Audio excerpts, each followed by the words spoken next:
Any violence by a large population is not because this people is more violent than any other. It's an alarm, it's a sign, it's a signal that something is wrong in the treatment of this population. Where is the outcry? Where is the voice of the day? Where is the voice of the people?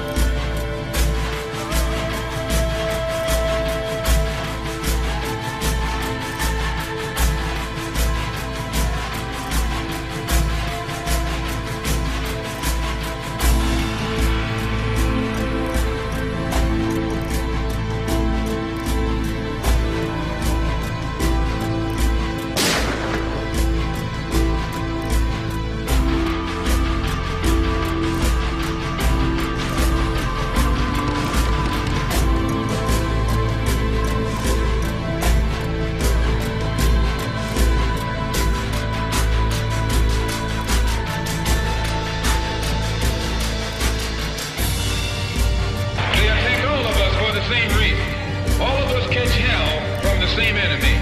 We're all in the same bag, in the same boat. We suffer political oppression, economic exploitation, and social degradation. All of them from the same enemy.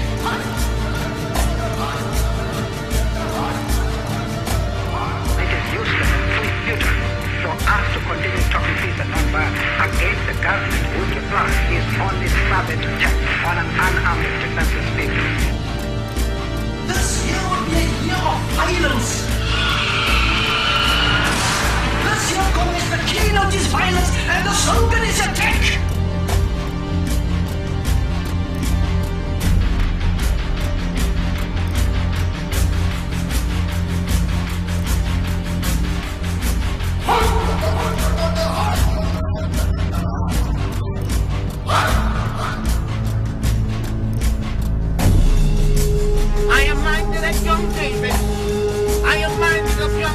The shepherd boy who stood up before the great warrior of the Philistines. Young David having all the courage.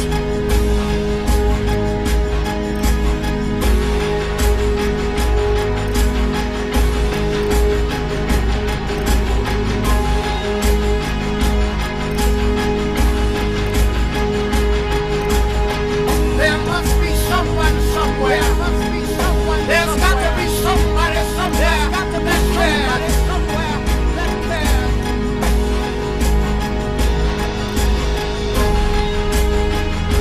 Young David took that one small stone and the faith of his God and slayed the giant Goliath.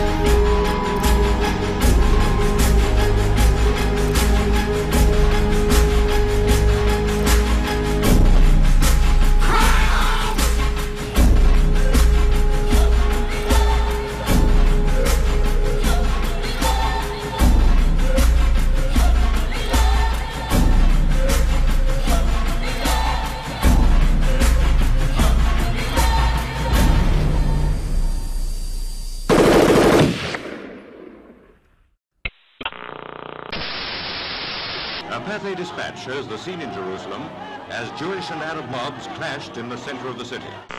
It remains to be seen whether a threatened full-scale war will materialize. جنود يعتلون منازل والقناصة لا يتورعون عن إطلاق النار على كل شيء يمر أمامهم بمن فيهم الصحفيين. As a journalist, the more you look into the issue of Israel and Palestine, the more you sense that something is not quite right. The images and the narration are out of sync, a little like a foreign film that has been awkwardly dubbed. بيوت مهدمة وطرق مدمرة وسيارات لم يعد يظهر منها إلا هياكلها، أما الطعام والدواء فوجوده نادرا. As you look into it for yourself, you begin to suspect that there is something extremely odd going on. The more you look into it, the more you begin to feel it is not just odd, it is deeply disturbing.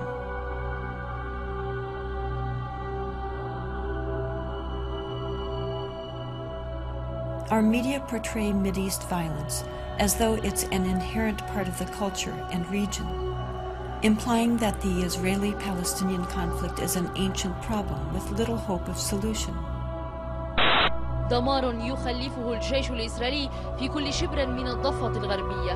مدينة السلام المحاصرة لا زالت ترفع غصن الزيتون، وكنيسة المهد تقصف بالآليات العسكرية. 200 مواطن محاصرون داخل الكنيسة دون طعام أو دواء. These misperceptions come from the fact that we're only hearing a fraction of the story.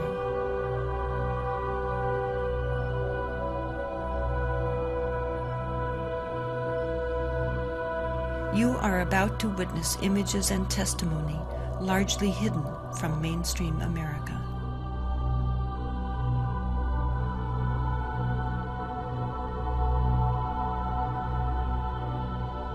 This place draws many people, whether they're Jewish, Muslim, or Christian.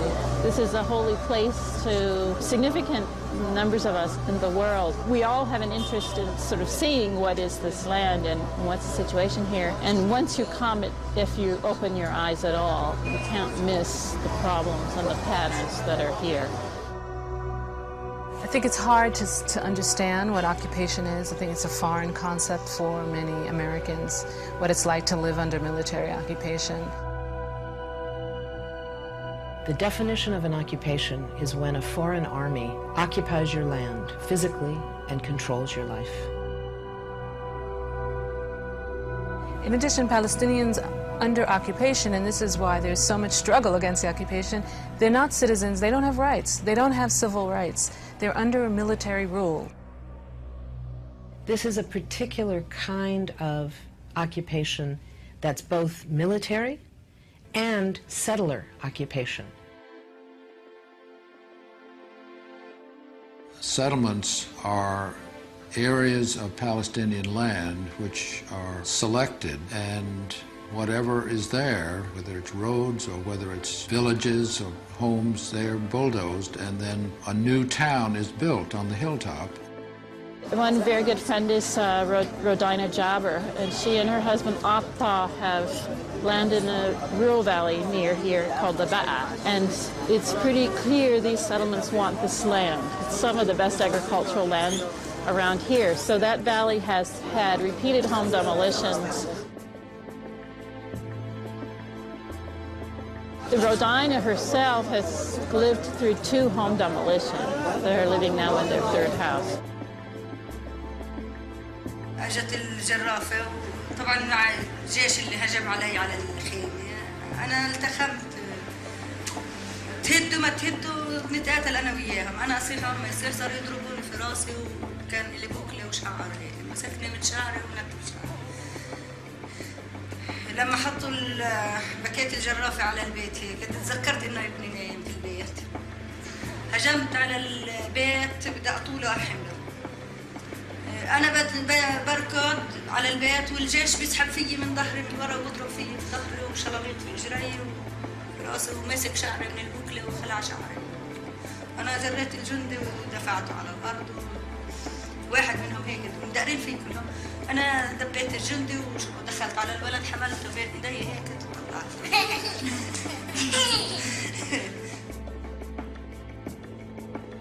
Rodina and her children were once again homeless and had to endure living in a tent for many months.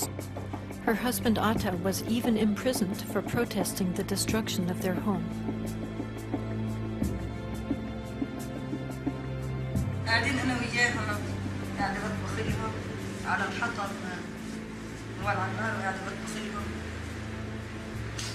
اللي رابطة حبلة في التينة خيط حبلة رابطها في عرق التينة من فوق وبتلف على رقبتها وحاطة هيك بتشنق في حالها. يما شو بتساوي شو هذا؟ قال خلص يعني احنا بدنا نضل قاعدين في الشمس تحت التينة بدناش نعيش بدنا نموتها. فكيتها يعني ساعتها كان الوضع مأساوي بشكل يعني تصور قديش ام قاعدة من اولادها بنتحروا قدامها. يعني حالتهم النفسية لا تحت الصفر. في الليل حتى الليل والله ما بنناموا بالليل. طول الليل والله ما بنناموا. يما شوفي مين يما شوفي الجيش يعني قبل 3 أيام أجانا الجيش، هذا تصوت من شقة وهذا يصرخ من شقة وهذا حاملته، والجيش بقول هاتي هويتك، هاتي الهوية، ومن دون ضوء. بقول لهم ما تخافوش، بسكت فيهم، بمسكهم بعبطهم، أنا بكون خايفة أكثر منهم. إيش بدنا نسوي؟